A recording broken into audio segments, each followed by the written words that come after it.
오늘의 말씀은 디모데전서 2장 1절에서 15절 말씀입니다. 그러므로 내가 첫째로 권하노니 모든 사람을 위하여 간구와 기도와 도구와 감사를 하되 임금들과 높은 지위에 있는 모든 사람을 위하여 하라. 이는 우리가 모든 경건과 단정함으로 고요하고 평안한 생활을 하려 함이라. 이것이 우리 구주 하나님 앞에서 선하고 받으실 만한 것이니 하나님은 모든 사람이 구원을 받으며 진리를 아는 데에 이르기를 원하시느니라. 하나님은 한 분이시요 또 하나님과 사람 사이의 중보자도 한 분이시니 곧 사람이신 그리스도 예수라. 그가 모든 사람을 위하여 자기를 대속물로 주셨으니 기약이 이르러 주신 증거니라. 이를 위하여 내가 전파하는 자와 사도로 세움을 입은 것은 참말이요 거짓말이 아니니 믿음과 진리 안에서 내가 이방인의 스승이 되었노라. 그러므로 각처에서 남자들이 분노와 다툼이 없이 거룩한 손을 들어 기도하기를 원하노라. 또 이와 같이 여자들도 단정하게 옷을 입으며 소박함과 정절로서 자기를 단정하고 따은 머리와 금이나 진주나 값진 옷으로 하지 말고 오직 선행으로 하기를 원하노라. 이것이 하나님을 경외한다 하는 자들에게 마땅한 것이니라. 여자는 일체 순종함으로 조용히 배우라. 여자가 가르치는 것과 남자를 주관하는 것을 허락하지 아니하노니 오직 조용할지니라. 이는 아담이 먼저 지음을 받고 하와가 그 후며 아담이 속은 것이 아니고 여자가 속아 죄에 빠졌음이라.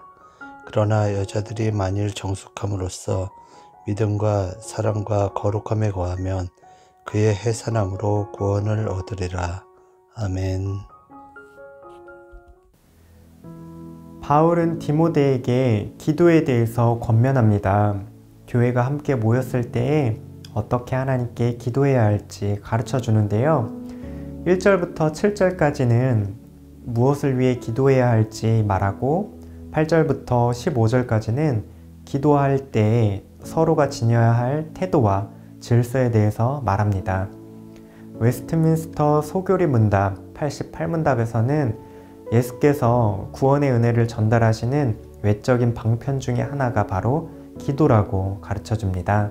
말씀과 성례 다음에 기도이죠. 오늘 말씀 속 바울의 가르침을 통해 기도에 대해서 생각해 볼 텐데요. 하나님의 은혜가 우리에게 어떻게 전달되는지 함께 살펴보겠습니다. 첫 번째, 하나님의 은혜는 온 세상을 다 덮고도 남음이 있습니다. 바울은 1절에서 이렇게 권면합니다. 그러므로 내가 첫째로 권하노니 모든 사람을 위하여 간구와 기도와 도구와 감사를 하되. 바울은 첫 번째로 권면한다 말하는데요. 이 말은 순서상 처음이라는 소리가 아닙니다. 무엇보다 가장 우선해서 권한다는 중요도를 표현한 말입니다. 즉 바울이 교회에게 요청하는 가장 급선무가 바로 기도입니다. 이 기도의 대상은 모든 사람입니다. 특히 2절에서는 임금들과 높은 지위에 있는 모든 사람을 위하여 하라라고 구체적인 대상을 지정해 줍니다. 디모데전서가 작성된 시기는 로마의 네로 황제의 통치 시기 말기입니다. 네로 황제가 누구인가요? 그리스도인들에게 누명을 씌워 잔인하게 핍박하고 목숨을 빼앗았던 사람입니다. 그리고 그의 치하에 있던 관원들은 로마의 법도와 황제의 명령을 따라 그리스도인들을 핍박하였습니다. 바울은 교회에게 기도를 하고 싶은 사람뿐만 아니라 원수와 핍박하는 사람들을 위해서도 기도하라고 권면하고 있습니다. 영원한 왕이신 하나님의 통치가 미치지 않는 곳은 없습니다. 특히 하나님의 통치는 예수 그리스도의 십자가를 통해 온 세상에 미치고 있는데요. 대신하여 목숨을 버리신 이 은혜는 모든 사람에게 미칠 만큼 충분한 은혜입니다. 따라서 모든 사람을 위해 간구하는 것, 특히 임금들과 높은 지위에 있는 사람들, 핍박하고 힘들게 하는 사람들을 위해서도 기도하는 것은 교회의 특별한 사명입니다. 이처럼 모든 사람을 위해 하는 기도는 하나님의 주권적 통치와 구원의 은혜가 미치지 않는 곳 없음을 선포하는 행위입니다. 동시에 교회가 모든 상황에서 모든 사람을 위하여 기도함으로써 하나님의 은혜가 필요하다는 고백이기도 하죠. 그래서 바울은 모든 사람을 위해 기도하는 일이 우리의 모든 경건과 단정함으로 고요하고 평안한 생활을 하려 함이라 라고 말합니다. 이처럼 우리의 기도는 모든 사람을 포함해야 합니다. 우리의 기도가 사랑하는 사람들, 기도를 하고 싶은 사람들 뿐만 아니라 우리의 정치 지도자들, 심지어 우리를 괴롭히는 사람들, 힘들게 하는 사람들까지도 포함됩니다. 우리는 이 기도를 통해 이 모든 사람들 가운데 하나님의 은혜가 임하기를, 하나님의 뜻과 공의가 이루어지도록 함께 기도해야 합니다. 하나님은 우리의 기도를 통해서 교회의 은혜를 베푸실 뿐만 아니라 하나님의 뜻을 이루어 가시는데 사용하실 것입니다. 두 번째, 하나님의 은혜는 하나님의 질서 있는 방식을 따라 주어집니다. 8절과 9절을 보면 남자와 여자에 대한 이야기가 나옵니다.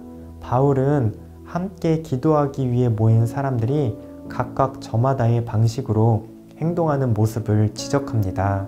남자들은 분노와 다툼의 방식, 물리적인 힘으로 무언가를 이루기 위해 행합니다. 여성들은 하나님이 주신 자유를 가지고 외적인 것에 몰두하고 정작 본질적인 것은 등한시하는 모습을 지적합니다. 종합해보자면 하나님의 은혜는 사람이 생각하는 방식, 사람의 힘이나 외적인 요소로 좌지우지할 수 없다는 소리입니다. 하나님이 정하신 질서를 따라 하나님의 방식으로 주시는 것이 바로 은혜입니다. 그렇기 때문에 기도하기 위해 모인 모든 사람들은 하나님이 은혜 주시고자 하는 방식, 오직 예수 그리스도를 따라 기도해야 합니다. 오늘날에도 해석에 큰 어려움을 겪는 구절이 11절부터 15절까지 나오는데요. 디모데전서 1장의 흐름에 비추어 거짓 교사들이 잘못된 가르침으로 교회를 혼란스럽게 하는 상황과 맞물려서 생각해 볼 수 있겠는데요. 이 당시에 여성들에게는 배움의 기회가 주어지지 않았습니다. 그렇다 보니 당연히 가르침도 허락되지 않았겠죠. 하지만 교회는 이러한 장벽을 허물고 여성들에게 많은 자유를 회복시켜 주었습니다. 그런데 이 자유를 기회 삼아 여성들이 기도하고자 모였을 때 질서 없이 말하고 행동한 듯 보입니다. 우리도 예배 때 대표자가 나와서 기도할 때에는 잠잠히 한 마음으로 아멘으로 화답하며 질서 있게 기도에 동참하지요. 바울은 이러한 교회의 공적 모임에서의 질서를 요구하고 있습니다. 요컨대 하나님의 은혜는 하나님이 주셔야 받을 수 있는 선물입니다. 하나님께서는 기도라는 외적 방편을 통해서 교회 위에 은혜를 주시는데요. 사람이 원하는 대로 마구잡이 방식이 아니라 하나님이 정하신 질서 있는 방식으로 주십니다. 이처럼 우리가 모일 때에는 나 혼자만의 은혜를 구하는 것이 아니라 함께 모든 사람을 위해서 은혜를 누린다는 것, 은혜를 구한다는 것을 기억해야 합니다. 우리는 더욱 겸손히 하나님께 은혜를 구하고 서로를 배려하며 함께 하나님께 은혜를 구하는 우리의 태도와 자세를 늘 점검해야 하겠습니다. 오늘 말씀을 기억하면서 함께 기도하시겠습니다. 우리가 모든 사람을 위해 기도할 때 하나님의 은혜를 누리고 고요하고 평안한 생활을 하게 하옵소서. 하나님 주신 질서를 따라 함께 온 교회가 하나님의 은혜를 누리도록 기도하는 교회 되게 하옵소서. 오늘 하루도 모든 사람을 위해 기도하며 함께 은혜 누리는 청년가족들 되시기를 바랍니다.